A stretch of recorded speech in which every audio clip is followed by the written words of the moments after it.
మనందరి జీవితంలో వెలుగులు నింపినటువంటి మహనీయుడు, ఈ దేశంలో నిమ్న జాతి ప్రజల బాధను ఆలోచించినటువంటి వ్యక్తి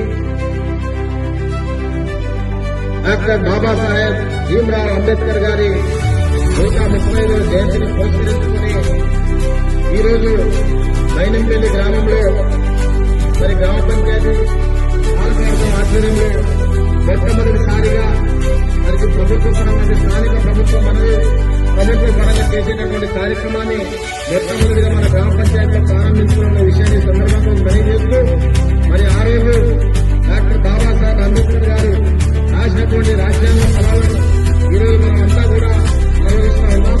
ఇది నరనరాల అందరికీ తెలవాల్సిన అవసరం ఉంది. మరి నాకెందుకు మరి అందరి వాళ్ళని అందరి వాళ్ళని చేసే ప్రయత్నాలు కూడా చేస్తూ ఉన్నాం వేరే జాతులు.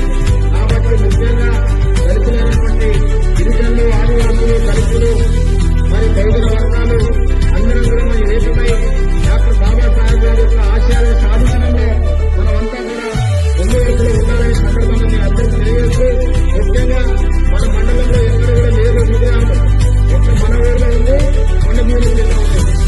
ఇవాళ ఈ కార్యక్రమంలో వేరే ఎమ్మెల్యే గారి చేతులు అమ్ముకున్నాం కానీ ఎమ్మెల్యే గారికి సమయం కుదరలేదు. తప్పకుండా మళ్ళీ నేను తొందరగా ఇల్లు పూర్తి చేస్తే ఇందిరామిల్లు ఓపెనింగ్ కు మళ్ళీ ఎమ్మెల్యే గారిని పిలిపిస్తున్నా. దయచేసి ఇందిరామిల్లు లబ్ధిదారులు త్వరితగా పూర్తి చేసుకోవాలని చెప్పి సందర్భంగా మీకు మనవి చేస్తూ, ఏదైతే పేద ప్రజల కోసం పేద బాగోగులు ఆలోచించినటువంటి వ్యక్తి డాక్టర్ బాబాసాహెబ్ అంబేద్కర్ గారు. ఒక్కసారి ఆలోచన చేయాలి. ఇవాళ జయంతులు వర్ధంతున్నాడే మనం గుర్తించుకోవడం కాదు, ముఖ్యంగా మనకు నెలనాళ్ళు ఇవాళ మనకు అవసరం ఉంది. ఇవాళ నేను సర్పంచ్ అయినా అంటే కూడా ఆ రోజు ఆయన రాజ్యాంగం రాసినటువంటి ఫలితం ఆధారంగా